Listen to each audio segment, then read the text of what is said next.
myself Ambika from SMB Connect. We have Ms. Shreedha Singh, co-founder and CEO of Ayurveda Co with us today. Hi Shreedha. Hi, Ambika. Thank you for having me. So Shreedha, we'll start the interview today. So to talk about Ayurveda Co, what inspired you to dive into the Ayurveda industry and how did Co come to life? So, my journey with Ayurveda started out of a personal skin issue that I faced from 2014 to 2017, which is called urticaria. It's an acute form of skin allergy. And Okay. after trying a lot of products, OTC products, and a lot of medication like anti-allergics, I eventually found solution through Ayurveda. And like they say, Ayurveda treats the root cause and not just it just doesn't provide the symptomatic relief. That's where our trust in Ayurveda got developed. And the overall thesis that we embarked upon was to make Ayurveda relevant for people of today's day and age, so that they are able to take a sense of pride and aspiration in Ayurveda. Right. So in India, Ayurveda has a rich history. How do you keep the heritage alive and while staying relevant to today's market? Because we have so many options in the market. So how are you differentiating Ayurveda Co with the competitors and other people who are in the market of the skincare? Okay. So back when we started, we spoke to a lot of consumers of Ayurveda, believers of Ayurveda. And this is naturally more skewed towards people who are in their late 50s or 60s. And hence, adoption of Ayurveda by the younger generation, the Gen Z and millennials, was a challenge. So that was the first problem statement that we thought we'll work on. But then when you communicate with people of this age group, they don't have time. They are looking for clinically tested, proven solutions, and they would want to be communicated in a manner that appeals to them. So you have to use maybe you don't use conventional TV anymore. You have to use platforms like Instagram, influencers, credible partners, key opinion leaders to be able to communicate. And the overall integrity of the product, the overall transparency around formulations is something people of today's age are looking for. So what we do is that while we take inspiration from the thousands of years old books of Ayurveda, we blend it with cutting edge technology and innovation to be able to make it absolutely acceptable to people so that they can find solutions to the concerns that they are trying to solve for. Right, right. So, like we were talking about the competition in whole in skincare industry. Many of the brands have now been initiated into the Ayurveda industries itself. So, how do you differentiate in that whole story? How do you tell your story different from other brands that are available in Ayurveda space? So if you draw an imaginary line and you draw all the brands that exist in Ayurveda category, there are brands that will be extremely utility brands, and then there are very indulgence or luxury brands in Ayurveda space. Ayurveda, which is the oldest medicinal science of the world, does not have a performance-oriented brand the way you have in derma sciences. So that is the white space that we fill. And we call ourselves a high performance Ayurveda brand, wherein you can compare it neck to neck with the modern advancements of sciences that you see and get the same results that are clinically tested and proven for their efficacy.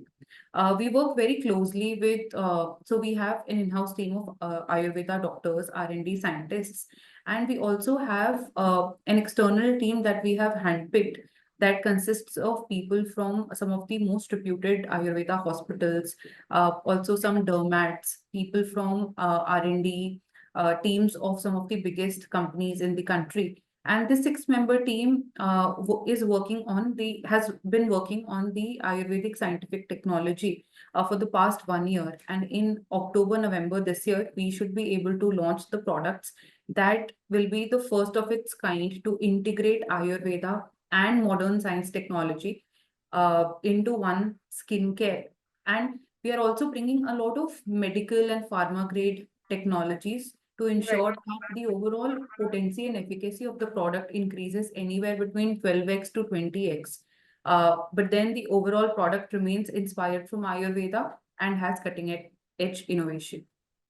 Right. So that's a lot of research that is involved, I guess. So, also out of curiosity, I wanted to ask, like, I did many interviews in terms of where people are selling their products. They have their presence online as well, they have their presence offline as well. So, how do you manage these both things? Like, how are you, what is the percentage like of the products that you are selling online and the offline? So, how do you market this thing? So when we started in mid of 2021, it was a conscious call to remain an omni-channel brand because Okay, while the brand discovery, the overall product discovery happens online, the consumer gets a very physical and touch and feel experience right, offline. So we have our own store based in Indore. There are several kiosk setups from where we operate. We also have BA assisted counters wherein our beauty advisors understand the concerns of the consumers, understand the overall symptoms, and these are all through the Ayurvedic principles, and then recommend a right product. On the other hand, when it comes to online, some of the biggest channels for us are our own website. Then quick commerce is really picking up these days because convenience of quick commerce, I think, will overtake the kind of weather conditions and the traffic that we have in most of the metro cities, followed by the regular, conventional marketplaces like Amazon, Flipkart, Nykaa, Myntra, and others. right. So, like, are you doing the whole business in India only, or like, are you exporting as well? So that's a very small part of the business. We do a very small a part of the business through exports to Nepal, and we have recently started our US website also. And the initial traction Okay. is pretty interesting. So we are keen to grow. We are slowly and steadily watching it out. It's almost been a month, about 4 weeks now. So the initial traction is pretty good, and we are looking forward to seeding the products in US markets in times to come. Right. So, Shreedha, coming back to your story, you have a problem, you find the solution, then the product was launched. As a women entrepreneur, when you were thinking to start the business, what were the challenges that you have faced, and what was the whole story like from thinking ki, like this is going to be a very big step to be an entrepreneur, right? So what was your story from like being an entrepreneur, and what are the challenges that you have faced while coming on the industry? So, Ambika, I think the situation, the narrative is definitely changing now, but maybe about, 5 years back when I took the plunge to leave the cushiony corporate job, uh, we didn't have too many examples around of people who Right, were uh, not too old, didn't have gray hair, and also left something which was very comfortable, which was there was a decent money involved to pursue their passion. I think the narrative is definitely changing. So, uh, having examples around you that makes you feel that if they can do it, I can also do it, and right, that eliminates a lot of inhibitions inside of you. I think that was one. Secondly, I would say that the way a lot of women are brought up, a lot of girls are brought up, you don't exercise complete control over your finances, which is extremely important when you start something of your own, because at the end of the day, it's a commercial business. Uh, right, so there are a lot of things that one has to learn, which people may not have. So, studying finance and studying things in college is one thing, that's theory.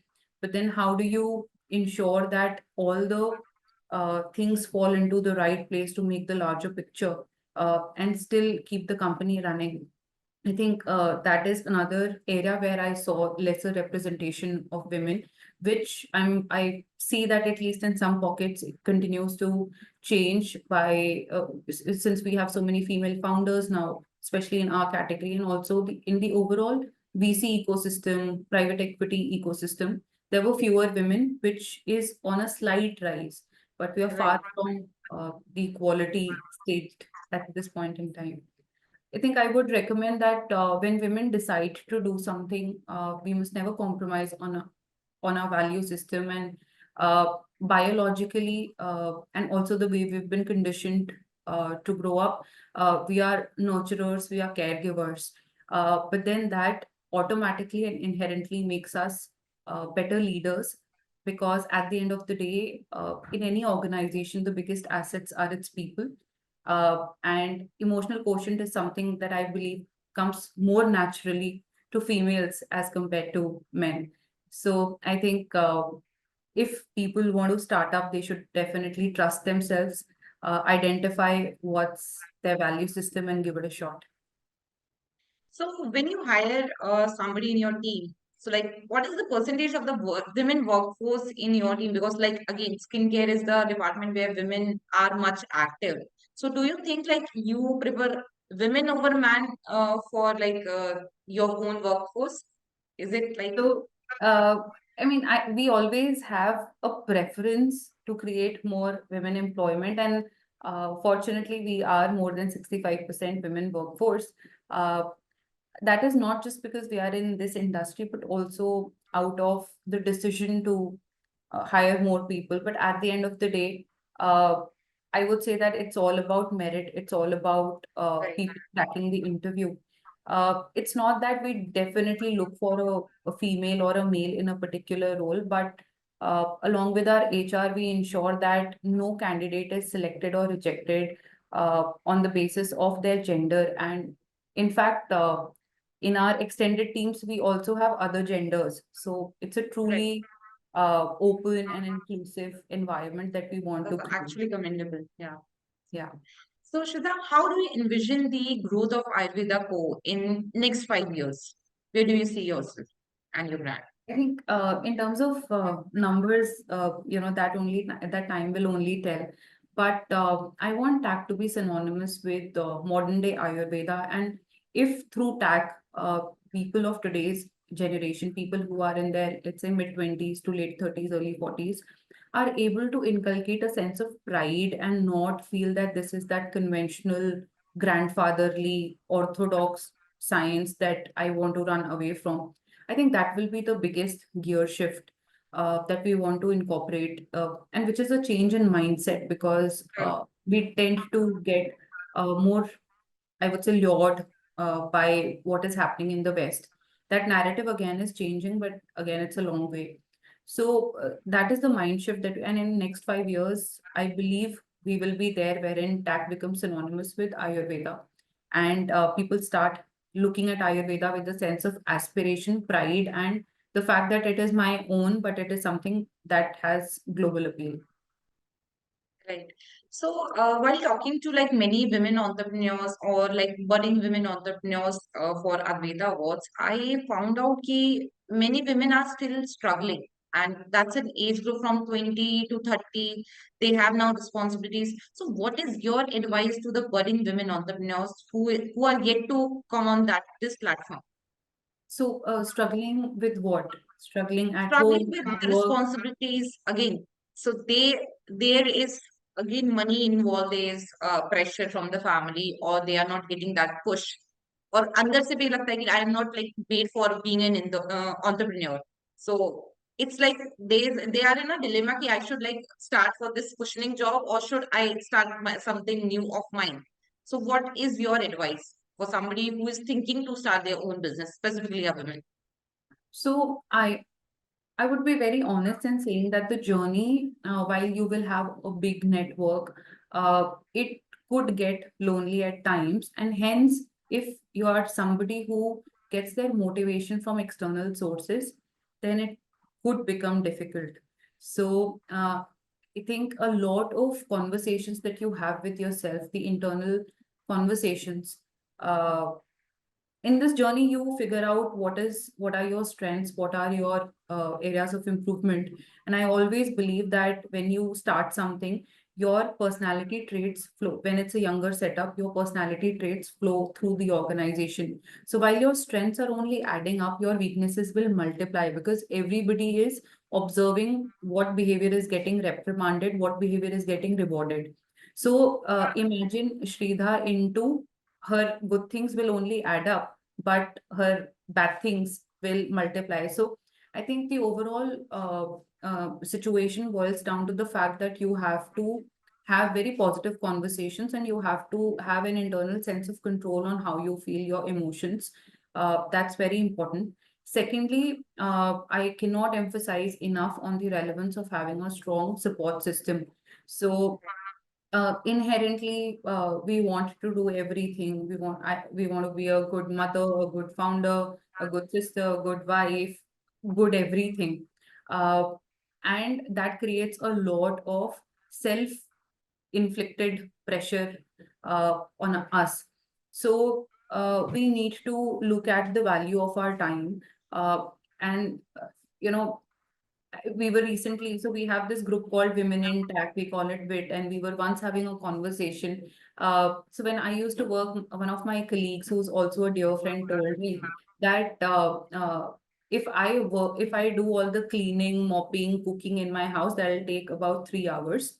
But if I pay 5,000 rupees to a domestic help, I can focus those 3 hours either on my own development, or with I can spend that time with my kids, or I can spend that time at work, which will eventually, and either of these three will help me in my mental and physical and professional Right. wellness and Hmm. advancement. And that really stuck with me. That was initial days in my career. And I think we need to look at the opportunity cost of our time, whatever time we are spending anywhere. And we have to create a strong support system, whether it is our direct families or it is extended families or maybe external domestic help. Because as much as we are trying to do it all, and we can definitely do it all, it never hurts to take some help from people who will do it as good as you. Right. Like I was reading something like we have normalized overworking for a woman. You have to do everything by yourself. So again, it There's has a to be fine like line between an all-rounder woman being a compliment versus it becoming an expectation. right, So there's a fine line between that. And the moment it starts becoming an expectation, days when you are having a low day, and nutrition is again a very less talked about topic for women in India. Our bodies are very different, bone health, bone density, everything is very different. It's complex. So and as caregivers, at least the way we have seen our mothers growing up, they would be the last ones to eat in the family, and they right. uh, say that कुछ अच्छा बनाए तो पहले बच्चे खा लें, husband खा Hmm, लें, फिर खाएंगे. hmm, hmm. So I think that picture is changing. People are starting to take care of themselves, but we also should be cautious of the fact that the ecosystem which is in direct contact with us is a very small part of the overall country, and Right, that cannot be extrapolated to the entire population that we have. So right. कहीं से शुरू हो रहा है, but that's less than a drop in the ocean. But it's Hmm, good that it has happened. hmm. Right. So it was great having you, Shraddha, today, and we wish you all the best for the Ayurveda Co. And we will see you doing very good in terms of like skincare. Thank you so much. Thank you so much to be the part of Spotlight SMB Connect. Thank you. Thank you. Thank you, Amrit.